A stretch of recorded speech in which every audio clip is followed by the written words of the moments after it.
So having kids of two different ages, you know, if you have, as an example, I have an 11-year-old and a 9-year-old.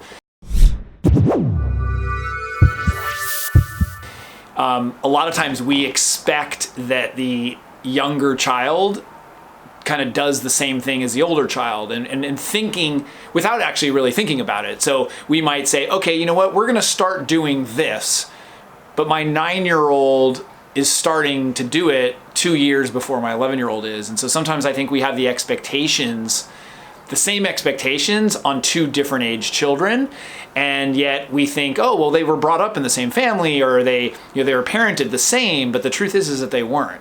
You know, they are doing things at different paces. You know, in differences in ages, they can be small tasks that you're talking about. I mean, let's say you're at dinner and you're giving your oldest child a knife, you know, and they're age 5 or 6, whatever, and your youngest child is 3 or 4, and your youngest child wants to try it too. Well, you didn't do that necessarily with your oldest child. And so the timing of when you try things and when you're teaching things for a second child or third or fourth, you know, imagine having 3 or 4 children, the 4th child, by the end of it's like doing things that, you know, the other children are doing. And